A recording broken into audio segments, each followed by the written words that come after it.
Hello and welcome to the program. According to the first national exit polls, former comedian Volodymyr Zelensky won over 73% of the votes against Petro Poroshenko, with 25.3%.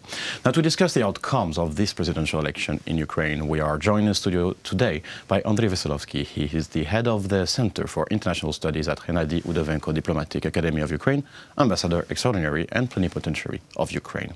Hello, and thank you for joining us. So this campaign, these figures, it's unprecedented. It's a one-of-a-kind event. It's, let's say, a historical event. Is it really a new chapter for Ukraine here? It's a new chapter from the point of view of special elections. I would say special because, first of all, we have seen a democratic process. We have seen real competition. We have seen long list of contenders before the first round, and we have seen that two participants of the second round waged a real political battle. It was tough. It was sometimes, you know, even how to say, it was artistic. In a way, and not only for a showman, but for the current president as well. But in the end was the most spectacular because, you know, both recognized the results, and President Poroshenko called to Zelensky and recognized his defeat. And he congratulated Zelensky with the victory, and he expressed willingness to help him at any particular moment or way during his presidency. This is extra result. So would you say that the result or the outcome, at the very least, or how they behaved at the end of the election, is a bit more dignifying than what happened during the campaign? Because it was indeed a dirty campaign, in a way. Well, it was a dirty campaign, but let us not forget about the recent campaigns in many European countries. Just a good example was a campaign in Hungary, there was a campaign in Italy, there was a campaign even in France. So, unfortunately, the politics in today's world become less and less gentleman style, and it's of course it's not good. Well, Ukrainian campaign was a campaign of a European country, and that is why we are not immune to the things, and we can invent our own dirty tricks, and we do. Well, let us expect maybe that the political class would recognize, would understand the danger of, you know, slipping down towards dirty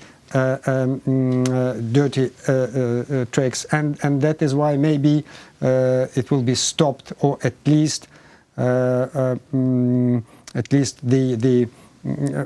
maybe the society itself will start to remind politicians that they are human beings. They are not, you know, bandits. They should not be treated like, you know, inferior. And behave. Now, for the viewers to understand, we have a little bit of a recap about what happened during the campaign and this debate. Let's watch it. The night after the first round of the presidential elections, incumbent President Petro Poroshenko invited his opponent, Volodymyr Zelensky, to a debate. A pre-election debate should be a key element. A candidate trying to avoid it will know that he has nothing to say. Zelensky's campaign responded that they are not sure a debate is even necessary. Ukrainians started an online flash mob called Want to See Debates. After that, Zelensky posted a video in which he agreed to the debate, but with a list of demands. The debate will take place before the people of Ukraine. All TV channels have the right to broadcast the debates live, and all the journalists have the right to be present. Zelensky also demanded medical tests. Poroshenko accepted the challenge and invited Zelensky to undergo medical tests at the Olimpijski National Stadium. I immediately agreed to undergo testing. I would like to introduce amendments into legislation and make the procedure mandatory, because not being addicted to drugs or alcohol is a matter of national security. Zelensky instead went to take tests at a private clinic. I submitted to a blood test. The doctors took everything they needed. They drained all my blood. The blood is young, so we will see. Enter boxer Volodymyr Klitschko. He states that as an experienced athlete, he knows quite a bit about medical examinations and blood tests. He suggests both candidates submit their biological samples to the International Anti-Doping Agency. I'm ready to pay for these tests, so that we, the citizens of Ukraine, could have a clean president. Not only his blood and urine, but more importantly, his mind. One of the candidates agrees to the offer, Petro Poroshenko. I emphasize there was not me who initiated our meeting in the stadium. There was a public invitation to hold the debates at the Olimpijski National Complex. Thus, all the necessary tests were taken there. This was initiated by Volodymyr Zelensky. The Central Electoral Commission also enters into the fray. According to legislation, the debate should be held before the day of electoral silence at 8 p.m. in the public broadcasting studio. Poroshenko offers to hold the debate at the Olimpijski Stadium a week prior to the official debate at the public broadcaster. Petro Poroshenko will arrive at the Olimpijski Stadium to hold a debate with Volodymyr Zelensky on April 14th at 14:14. He once again invites Zelensky and asks him not to be afraid of the debate and not to avoid it. The Zelensky campaign said that their candidate was ready for the debate, but only on April 19th. Before that, they asked another candidate from the first round to be moderator. Yulia Tymoshenko, you came in third in the first round of elections and you did not support any of the candidates. Could you become a guarantor of fair rules and equal opportunities at the debates? At first, Tymoshenko did not reply to Zelensky's proposal. However, she responded later. I witnessed the destruction of presidential status. I saw the humiliation of the Ukrainian state. I think that millions of Ukrainians, just like me, did not want to see this.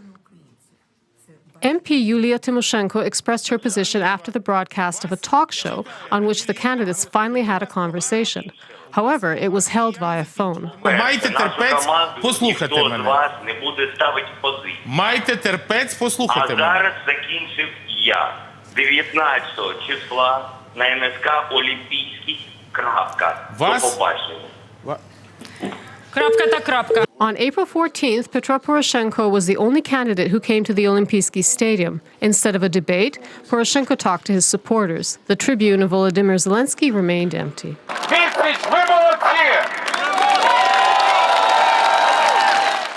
Reported by Lyubov Zadorozhna, UATV. Now, that was a bit of a sum up of what happened this agitated 2 weeks. Volodymyr Zelensky initiated this movement of launching videos on YouTube and basically inviting the president to a certain field, which is the field of show business. Do you think it was a mistake from Petro Poroshenko to go on that field, knowing his opponent is an expert in that? It was a trap. He could, of course, accept, or he could not accept. In accepting, he comes to the field where he is weak. In not accepting, he makes impression that he is weak. So I think that that maybe the team of Poroshenko could initiate something before they heard the proposal from Zelensky. But Zelensky is a person, and his team are the persons of the showbiz, where the quick reaction and the bright ideas are the main bread of their profession. That is why they were strong in that. Well, to the respect of the president, we have to say that he was fighting quite well for a person who made it for the first time, I mean, in a showbiz style. And at the debates on 19, he was not bad. Still, the very beginning of this period of two weeks, the initiatives of Zelensky made their toll. But even the format, if we think about it, of the debate going into this like grandiose format, like the stadium, the scene, where you could basically hardly hear the arguments of the two opponents because people were whistling, people were. That's more of a show. And in the end, what happened in this debate is they both reproached to each other, Poroshenko to Zelensky of not representing anything, and Zelensky to Poroshenko to represent a certain past of Ukraine. But nothing has been built out of this encounter. Well, from the other point of view, I would say that it was important that both kneeled when they mentioned Ukrainian military staying on the line against the aggressor first. Second, that they had to shake hands at the beginning. There was a lot of insults pronounced. At the same time, there were some, if not ideas, at least some sincerity in both cases. So I really heard a lot of complaints from the people who were at the stadium that they, in fact, they heard maybe 30–40%, but they came for fun. They came for showing the support to their candidate, not for listening. This is bad that people do not listen. At the same time, we know how big was the interest towards the TV translation. There were some, if I'm not mistaken, 12 million people watching on TV at that day. So it means that Ukrainians, as always, are very how to say, gifted people. Sometimes too much for their laziness, but at the same time, they show some new tricks for the world. No, and this strive for novelty, for new face, led to this result. 73% is huge. Is it only the thrive for novelty, also the refusal of an old system? Can you elaborate on that? It seems the analysts say almost unanimously that it was the vote against, not the vote for. The vote against because people were, frankly speaking, very much disappointed. They've heard a lot of interesting ideas 5 years ago, and they saw that most of these ideas didn't start even, and some of the ideas, for example, judicial reform, happened to be half-baked. Stagnating. The form was good. The substance was not in these forms, and that is why it's a good sign from my point of view, because it means that the society is not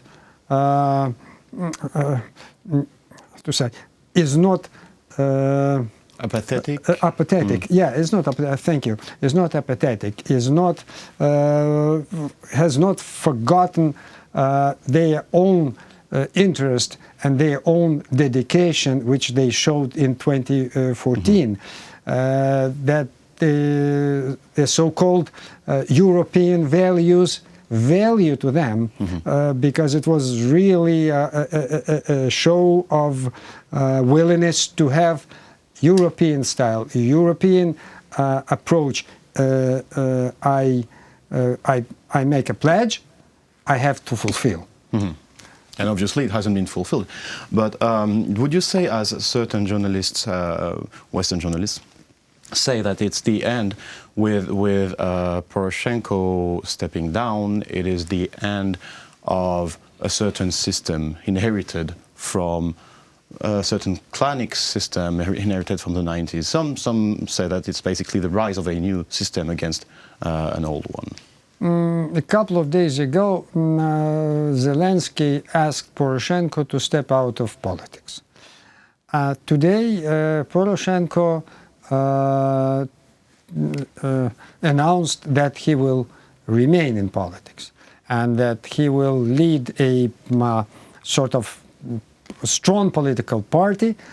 He didn't say opposition. He said, I will help the new president at any moment, I'm ready. And Zelensky even told to the audience later that if you guys would wish that I call him and give him some position in my government, I will. It was trolling. Well, as always, showbiz. So from this point of view, we will have a strong, at least as we see it now, strong new political group in our society, in Verkhovna Rada. We should have no doubts that some 10-15% of the Verkhovna Rada would support this team of Poroshenko, not maybe Poroshenko himself, but the team which was organized by him. By the way, the Prime Minister also congratulated Zelensky, and Prime Minister was more or less independent, if not independent, neutral figure in these recent months. So Zelensky will see strong politicians opposing him and maybe trying to take a revenge. So it will be very interesting, intriguing. It shouldn't be detrimental to Ukraine, the only thing. We'll come back to the topic of the parliamentary elections, which are indeed a milestone, an important step this year. But now I want to focus a little bit more about the two characters. So you have Zelensky, whose campaign was not campaigning because, in a way, he himself, not being in politics, appeared pure, let's say, or untouched by a certain form of corruption. To what extent is this statement true, knowing all that the critics said about Zelensky, which is his business partner with Igor Kolomoisky, and his links to a certain world which are still existing? We don't know yet. Mr. Zelensky denies time and again that he is linked with Kolomoisky. The only thing he underlines every time that he was working on a special project which belongs to the 1+1 channel, which does not mean that he is linked directly with Kolomoisky. Kolomoisky controls this channel, but not him directly. Then what we have also, we understand that the political campaigns in Ukraine today are made by TV. And we know that all influential TV channels are part of the oligarchic empires, media empires. It's of course bad. And of course, Zelensky would have rather start from thinking how to stop it if he is sincere. Well, is it possible to be within a system to fight against the system? Yes, it is possible for a very strong character, for a very well-organized team, and last but not least, having a good strategy, having support of the say, Euro-Atlantic community. It is possible, but it is a mortal battle. Which brings me to my next question. Two next questions which are actually intertwined. First, there is this, I wouldn't say troubling coincidence, but last week we saw some Kyiv court basically trying to cancel the nationalization of Privatbank.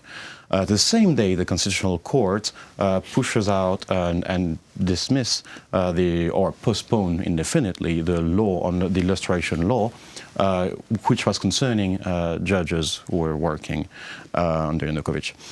That and other events arriving the same day, or that's in more or less the same time, seem linked to a certain group of people. I'm thinking Poroshenko, who now can have his refinery in Odessa back.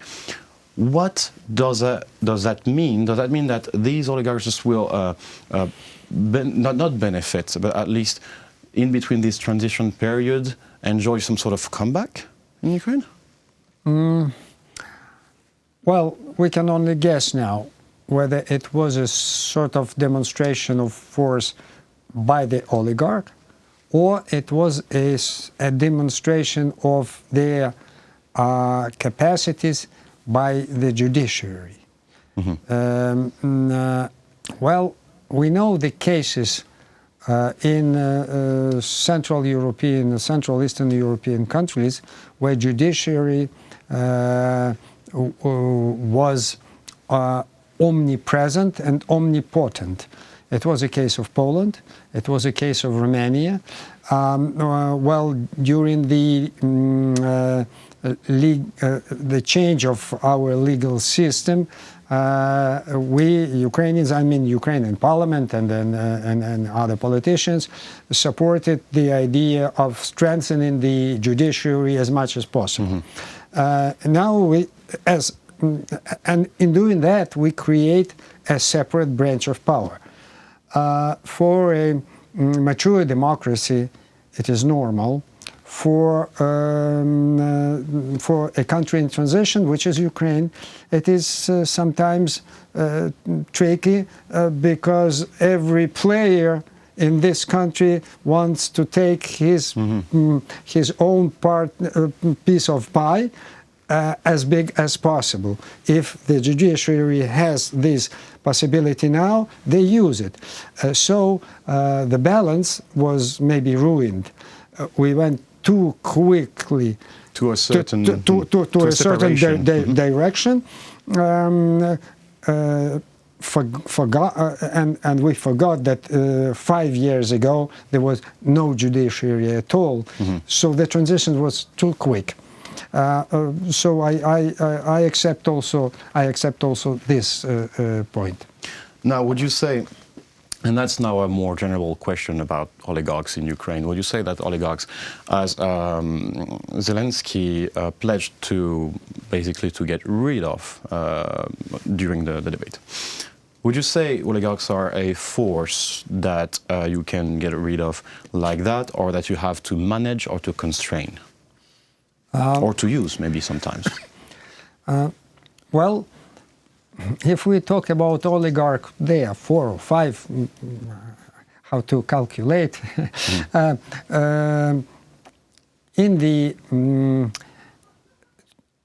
If the oligarch, for example, start to feel that Zelensky is serious, and then he has support from the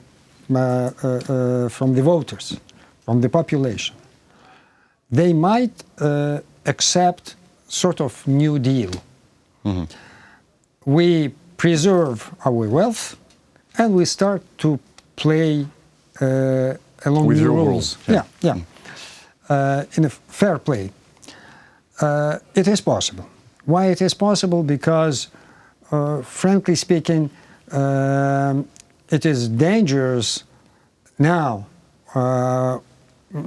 with the atmosphere which was created by during these elections, and by the words of Zelensky that we will clear our home, etc., etc. He was very vocal on that, and he showed that to the people in his movie.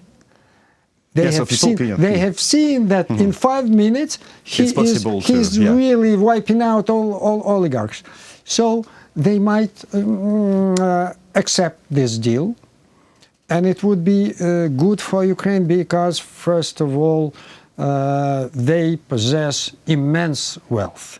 And this immense wealth, if normally taxed, would fill our national budget and will help us to make necessary steps on economic revival. Now, that was about his supposed links or the accusation he has against him, between him and oligarchs. Now I want to focus on something more general, which is his policies, his program, and his attitude towards foreign policy. And how would you describe Zelensky's attitude towards the West first? Well,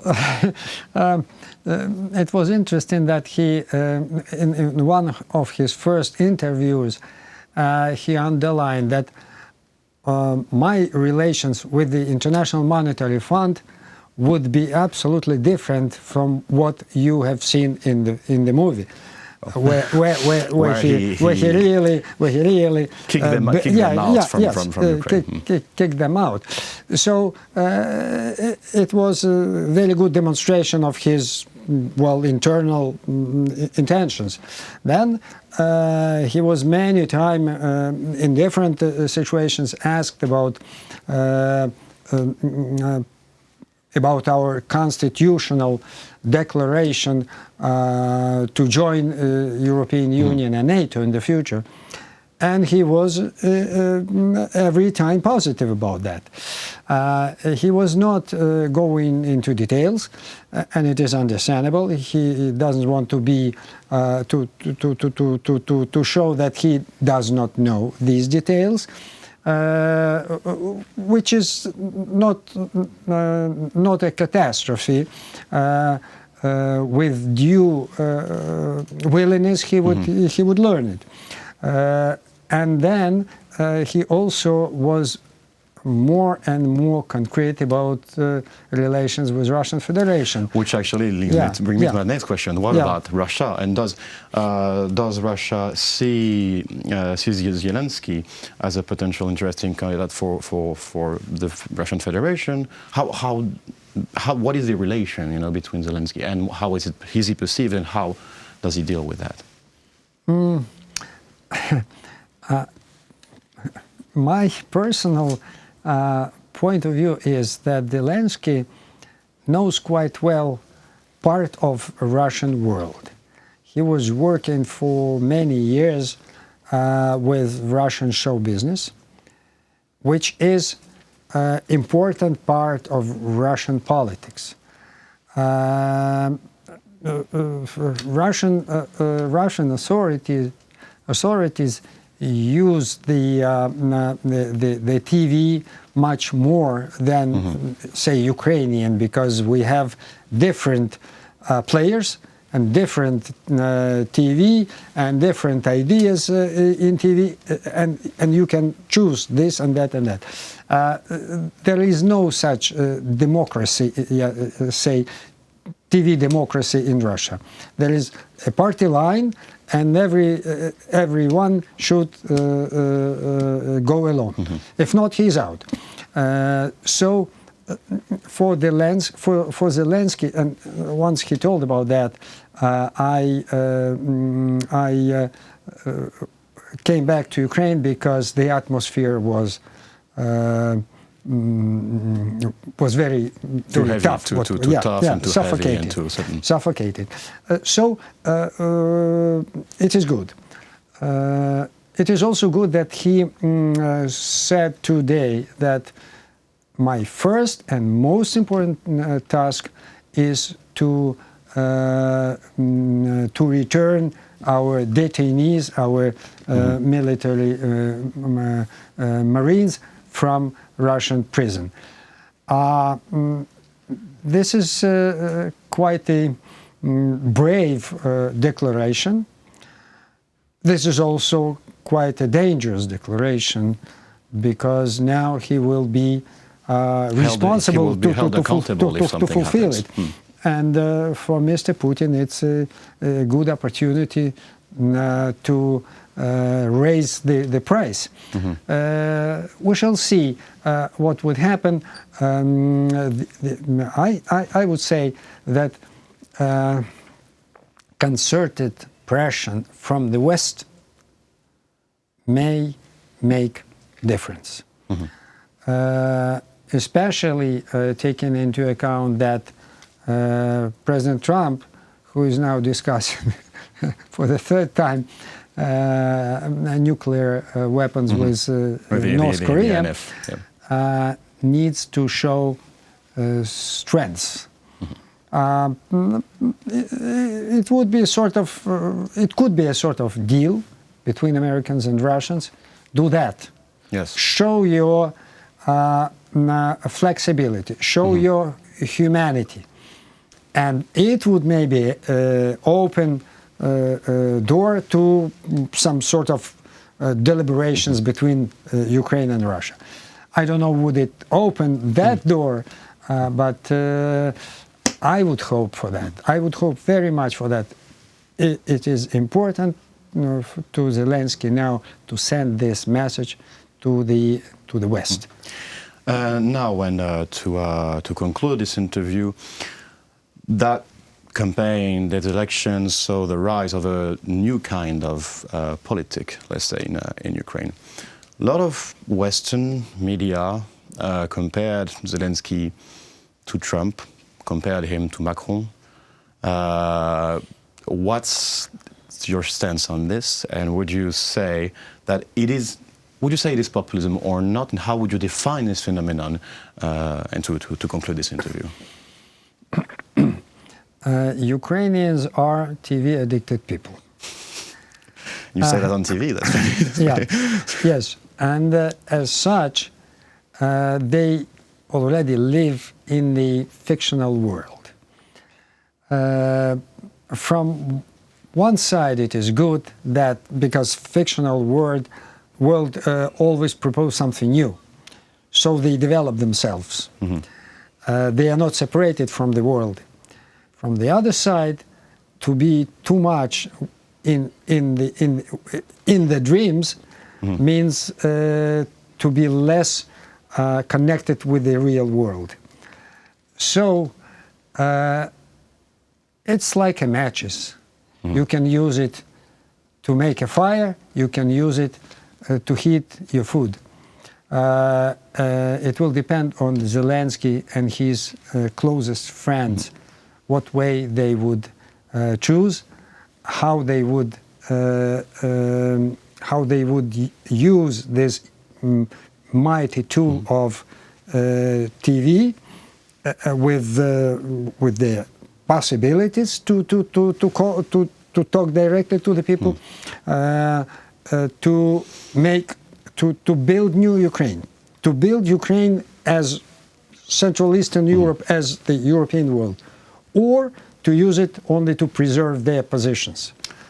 Let us expect that they would choose the first case. And that's something we will closely follow. Thank you for joining us today in our studio to talk about the elections. It was a pleasure, as always.